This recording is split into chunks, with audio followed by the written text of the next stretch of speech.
திரு கார்த்திகேயன், இங்க முதலமைச்சரினுடைய நேற்றைய இன்றைய பரப்புரை கூட்டங்களினுடைய பேச்சு என்பது எதிர்க்கட்சிகளினுடைய வலிமையை குறைத்து மதிப்பிடுவதனுடைய வெளிப்பாடா பார்க்க வேண்டியிருக்கா? இல்லை, குறைத்து மதிப்பிடுறாங்கன்னு சொல்ல முடியாது. நம்ம இப்போ கலை யதார்த்தம் என்பது இந்தியா கூட்டணிக்கு இங்கே ஒரு சாதகமான நிலை இருக்கிறது. அதுதான் யதார்த்தம். இங்கே அது என்ன காரணம் வேணால் சொல்லலாம். இங்கே ஒரு அந்த ஃபேஸ் ஆஃப் இட் இங்கே வந்து ஆப்போசிஷன் வந்து ரொம்ப டிவைடட். அதிமுக தனியாக இருக்குது, பாஜக தலைமையில் ஒரு கூட்டணின்னு இருக்குது. ஸோ ப்ளஸ் இங்கே ஒரு ஆளும் கட்சி அவர்கள் சக்ஸஸ்ஃபுல்லாக 2019 ஒரு கூட்டணியாக தொடர்ந்து வெற்றி பெற்றுட்டே வர்றாங்க. அப்போ அவர்களுக்கு அந்த ஆட்சியில் இருக்கக்கூடியதனால கிடைக்கக்கூடிய அட்வான்டேஜஸ் ஒன்று. திமுக ஆட்சிக்கு ஒரு ஆன்டி இன்கம்பன்சி இருக்குமா? நிச்சயமாக இருக்கும். எந்த ஆட்சிக்குமே ஒரு ஆன்டி இன்கம்பன்சி இருக்கும், அது இல்லைன்னு மறுக்கல. அப்போ அதனால் வரக்கூடிய வாக்குகளை பெறப்போவது யாருன்னு பார்த்தீங்கன்னா 3 பிரியுது. ஒரு பக்கம் சீமான், ஒரு பக்கம் பாஜக தலைமையிலான கூட்டணி, அது அதிமுக கூட்டணி. அப்போ யாருக்கு அதிகம் போகுதுன்றது தான் இப்போ கேள்வி. அப்போது அது வந்து கண்டிப்பாக ஸ்பிளிட் ஆகும் பொழுது இப்போ நடக்கக்கூடிய தேர்தல்ன்றது பாராளுமன்றத்துக்கான தேர்தல். பிரதமர் திரு மோடி அவர்கள் தொடரணுமா வேண்டாமான்றதுக்கான தேர்தல். அப்போ தேசிய அளவில் ஒரு கூட்டணியை கட்டமைக்கிறாங்க இந்தியா கூட்டணின்னு. அதை வந்து தமிழ்நாட்டில் முன்னெடுத்து செல்வது திரு ஸ்டாலின் அவர்கள்.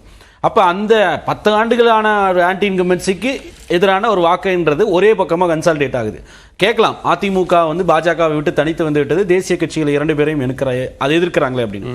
அப்போ ஆனால் வந்து நீங்கள் என்னன்னா அந்த நம்பகத்தன்மை ப்ளஸ் மக்களுக்கு பொதுவான எதிர்பார்ப்பு, நீங்கள் பொலிட்டிக்கல் ஓட்டரை விட்டுருங்க, அந்த அரசியல் சார்பில்லாத சாதாரண மக்களுடைய வாக்குன்றது பாஜகவிற்கு எதிராக ஒரு வாக்களிக்கணும், இல்லை மோடி வேண்டாம் அப்படின்னு அந்த ஆட்சி கவிழ்த்தப்படணும் இல்லை வீழ்த்தப்படணும் அப்படின்னு நினைக்கக்கூடிய வாக்கு யாருக்கு போடுவதனால் வந்து மோடிக்கு எதிராக வலுவாக வீச்சுடன் வந்து களமிறங்குவார்கள் அப்படின்ற ஒரு விஷயம் வரும்பொழுது தேசிய அளவிலான ஒரு கூட்டணியை கட்டமைத்து அது தேசிய அளவில் மோடிக்கு எதிராக இந்தியா கூட்டணி வந்து முன்னிறுத்தும் பொழுது அதனுடைய பிரதிநிதியாக இருக்கக்கூடிய ஸ்டாலின் தலைமையிலான திமுக மற்றும் அந்த கூட்டணிக்கு அந்த உள்ளடக்கிய அந்த கூட்டணிக்கு தான் இங்க மக்கள்கிட்ட வந்து ஏற்புத்தன்மைன்றது அதிகமாக இருக்கும். அப்ப இயல்பாகவே அவங்களுக்கு ஒரு அட்வான்டேஜ் வந்துருது.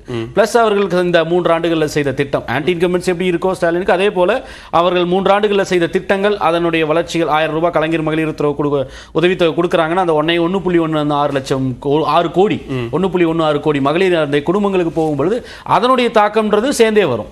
அப்போ ஓட்டு பிரியும் போது ஓட்டு சேர்ந்து வர்றதும் சேர்ந்து வரும். அப்போ அது ஒருமுகப்படுத்தும் போது இயல்பாகவே ஒரு அட்வான்டேஜ் வருது. அதனால தான் வந்து அவர்களுக்கு ஒரு கம்ப்ளேசண்டா இருக்காங்கன்னு சொல்ல முடியாது. ஆனால் திமுக தலைமையிலான இந்தியா கூட்டணி மிகவும் கான்பிடென்ட்டா இருக்காங்கன்னு நம்ம சொல்லலாம். அப்படி கான்பிடென்ட்டா இருக்கும்போது, அப்படி எல்லா வாய்ப்புகளும் இருக்கும்போது ஏன் இவ்வளவு கடுமையான விமர்சனங்களை, ஒரு கள்ள கூட்டணி நாடகம் அப்படிங்கிற விமர்சனம், நாங்க கூட்டணி நம்பி நாங்க இல்ல, எங்களால சொந்த காலில் நிக்க முடியும் அப்படின்னு சொல்றாங்க. அவங்க ஒரு தேமுதிகவோட இன்னும் சில 1-2 சின்ன கட்சிகளோட சேர்ந்து ஒரு கூட்டணி அமைச்சு வேட்பாளர் பட்டியல் அறிவிச்சு களத்துக்கே போயிட்டாங்க. இன்னுமான அந்த குற்றச்சாட்டுகளை முன்வைப்பதனுடைய காரணம் என்ன? அரசியல் களத்தில், அதுவும் தேர்தல் களத்தில் வந்து ஒரு 2 கட்சிகள் வந்து பரஸ்பர குற்றச்சாட்டுகள்ன்றது இயல்பு தானே. அதுவும் வந்து பிரதான எதிர்கட்சியாக நீங்கள் பாஜக தலைமையில கூட்டணியே வந்து ஒன்று அமைத்திருந்தாலும் திமுக பார்வையில் பிரதான எதிர்கட்சின்றது வந்து அதிமுக தான். நடக்கக்கூடிய தேர்தல் வந்து பாராளுமன்றத்துக்கான தேர்தல், மோடிக்கு எதிராக அவர்கள் களமிறங்குகிறார்கள். அதை தான் முழக்கமாவே வச்சு வர்றாங்க. ஆனா தொடர்ச்சியா பிஜேபி என்ன சொல்றாங்கன்னா களம் வந்து திமுக வெர்சஸ் பிஜேபி இருக்கு அப்படிங்கிற அதான் சொல்றேன். அவர்கள் முன்னிறுத்தக்கூடியதே வந்து மோடி அவர்களை வீழ்த்த வேண்டும், பாஜகவை வீழ்த்தணும் அப்படின்றதுக்காக தேசிய அளவு கூட்டணி. அப்ப அந்த முழக்கத்தை தான் இங்கே முன்வைப்பதனால அந்த கோஷம் என்பது, அந்த முழக்கம் என்பது பாஜகவிற்கு எதிராக இருப்பதா தான் வந்து மக்கள்கிட்ட போய் சேரும். ஏன்னா நான் திருப்பி சொல்றேன், நடக்கிறது வந்து மோடி தொடருமா வேண்டாமா என்பதற்கான தேர்தல். ஸ்டாலின் வந்து மோடி வீழ்த்தப்படணும் சொல்லும் பொழுது அப்ப அதை முன்னிறுத்தும் பொழுது பாஜக எதிராக வந்து அவர் எளிதாக வந்து பாஜக பயன்படுத்திக் கொள்ளும். அவர்கள் தான் பிரதானமா களத்துல எதிர் அணியில் இருக்காங்க அப்படின்றது. வில்சன் என்ன கேட்கிறாருன்னா, எல்லாருக்கும் ஒரு பாங்கு இருக்கு, ஒரு ஸ்டைல் இருக்கு. அதை ஏன் வந்து எடப்பாடி பழனிசாமியும் பிரதமரை எதிர்க்கணும்னு நாங்க தான் எல்லாத்தையும் தெளிவுபடுத்திட்டுமே, அதையே நாங்களும் சொல்லணும்னு ஏன் நீங்க எதிர்பார்க்கறீங்கன்னு கேட்கிறேன். இல்ல பிரச்சனை என்னன்னா, இப்ப நான் ஒரே ஒரு கேள்வி கேட்கிறேன். நேத்திக்கு வந்து ஒரு டிவிஎஸ்சி ரைட் தமிழ்நாட்டில் நடக்குதுன்னு வச்சுக்கோங்க. இதே விஜயபாஸ்கர் யாரோ முன்னாள் சட்டம் ஒரு அதிமுக அமைச்சர் வீட்டில் இதே போல வந்து அந்த ரெய்டு கண்டிக்கத்தக்கது, அரசியல் ரீதியாக கண்டிக்கத்தக்கது. நீதிமன்றத்தில் நாங்கள் எங்கள் உண்மையை நிரூபிப்போம் மட்டும்தான் போடுவார் எடப்பாடி பழனிசாமி. ஸ்டாலின் அவர்களுக்கு எதிராக, திமுகவிற்கு எதிராக, இந்த அரசுக்கு எதிராக வசைபாடுதல் இருந்திருக்காது. வசைபாடுதல் கூட விட்டுருங்க, கடுமையான விமர்சனம் இருக்காது அரசியல் ரீதியா?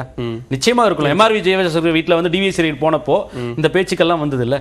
ஆனால் உங்களுடைய கட்சியினுடைய முன்னாள் அமைச்சர் மூத்த நிர்வாகி விஜயபாஸ்கர் அவர்கள் வீட்டில் வந்து இடி ரெய்டு போகுதுன்னா பாஜக என்ற வார்த்தையை கூட குறிப்பிடாமல் நீங்கள் பேசுவீங்கன்னா அப்போ மக்கள்கிட்ட உங்க மேலே எப்படி நம்பகத்தன்மை வரும்? அதை தான் கேட்குறாங்க. இப்போ அது திமுக மீது அந்த விமர்சனம் வைப்பீங்க, இல்ல காங்கிரஸ் ஆட்சியில் இருக்கும்போது பண்ணியிருந்தா நீங்க எதிரணியில் இருந்திருந்தா காங்கிரஸுக்கு எதிராக வந்து வலுவாக வந்து கண்டனத்தை பதிவு பண்ண மாட்டாரா? வெறும் கண்டிக்கிறேன் மட்டும் சொல்லிட்டு காங்கிரஸோ இல்ல திமுகன்ற வார்த்தைகளை பயன்படுத்தாமல் தான் கண்டனத்தை பதிவு பண்ணுவாங்களா? இல்ல வெளியில யாராவது பயன்படுவாங்க? இல்ல அப்ப அதுதான் கேட்கிறோம். நீங்க பாஜக மீதான விமர்சனத்தை நீங்க கொஞ்சம் சாஃப்ட் பெடலிங் பண்றதுனால தான் அந்த சந்தேகமே. அவர் என்ன சொல்றாருன்னா, வழக்கு இங்க மாநில அரசு தொடுத்தது, அனுமதி விசாரணைக்கான அனுமதியை ஆளுநர் கொடுத்தாரு, இதெல்லாம் சட்டப்பூர்வமா நடக்கும்போது அப்போ யாரு வழக்கு தொடர்ந்தாங்களோ அவங்கள தானே குற்றம் சாட்ட முடியும் அப்படின்னு கேக்குறாங்க. குட்கா வழக்கு இப்ப யார் விசாரிக்கிறாங்க? சிபிஐ தான் இல்லையா? ஆமா. சிபிஐல வந்து அதுல 2 மூத்த டிஜிபிகள் முன்னாள் டிஜிபிகள் சம்பந்தப்பட்டிருக்காங்க இல்லையா? அவருக்கு எதிராக சாங்ஷன் யார் கொடுத்தது? ஒன்றிய உள்துறை அமைச்சர் இல்லையா? ஒன்றிய உள்துறை அமைச்சர் எதனால கொடுத்தது? பிரைம ஃபேசி அவங்க 2 பேருக்கு எதிராக வந்து முகாந்திரம் இருக்குன்றதான கொடுத்தாங்க. அப்போ அமித்ஷா அவர்கள் வந்து தான் இதுக்கு காரணம் அப்படின்னு சொல்ல முடியுமா? இல்லையா?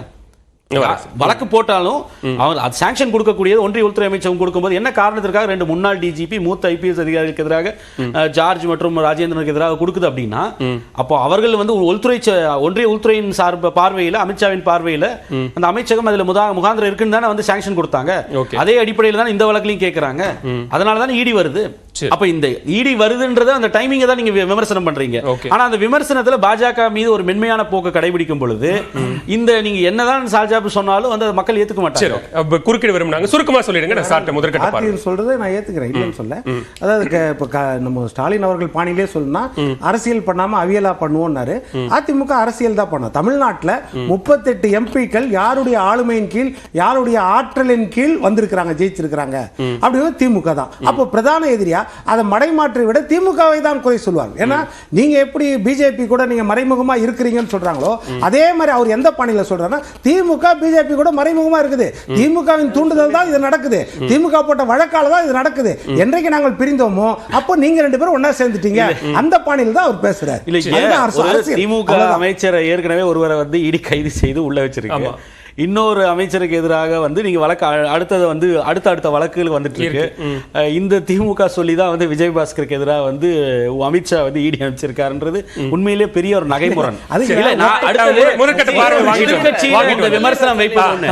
ஆனா அதை தாண்டி வந்து நீங்க திமுக பார்வையில பிரதான எதிர்க்கட்சியை அவங்க அதிமுக தான் பாங்க. இன்னைக்கு வேலுமணி சொன்னார்ல 4% தான் பாஜக இருக்கு. அது 4% 8% அந்த பைபோலாரிட்டி நீடிக்குதுன்றதை தான் 2 கட்சியிலுமே உறுதி செய்யறாங்க. ஆனா நடக்கக்கூடிய களம்ன்றது மோடி ஆட்சிக்கு எதிரான தேர்தல் இருக்கும் பொழுது அப்படிதான் வந்து திமுக பார்வையில் இருக்கும் பொழுது அது அந்த சித்திரத்தை தான் வந்து பாஜக பெயிண்ட் பண்ணும். அப்படிதான் மக்கள் மன்றத்தில் கொண்டு போய் சேர்ப்பாங்க. இப்போ அதிமுக இழந்து நிற்கிறது என்ன அப்படின்னா தமிழக மக்களோட நம்பிக்கையை இழந்து நிற்கிறாங்க. ஏன்னா அவங்க திரும்ப சிஏஏ மூலமாக இலங்கை தமிழர்களுக்கு எதிராக இருக்காங்க, அப்புறம் நீட் மூலமாக தமிழக மக்களுக்கு எதிராக இருக்காங்க. அந்த இழந்த நம்பிக்கையெல்லாம் மீட்டெடுக்கணும்னா மோடியை தான் அவங்க எதிர்க்கணுமே தவிர நம்முடைய முதல்வரை எதிர்த்துக்கிட்டே இருக்கிறதுனால அதனால என்ன அவங்களுக்கு பிரயோஜனம் கிடைக்க போகுது? அவங்களுக்கு என்ன வாக்கு ஏற போகிறதுங்கிறது ஒரு மிகப்பெரிய கேள்வி. அதனால யார் தங்களுடைய எதிரிங்கிறதே புரிஞ்சுக்காம யாரோட நலனுக்கு நாங்கள் அரசியல் செய்கிறோம்ங்கிறதே வெளிப்படுத்தாம காத்துல கம்பு சுத்திட்டு இருக்காங்க அதிமுகங்கிறதா நாங்க நினைக்கிறோம். திரு கோபனாவுடைய முதற்கட்ட பார்வையை வாங்கிக்கிறேன்.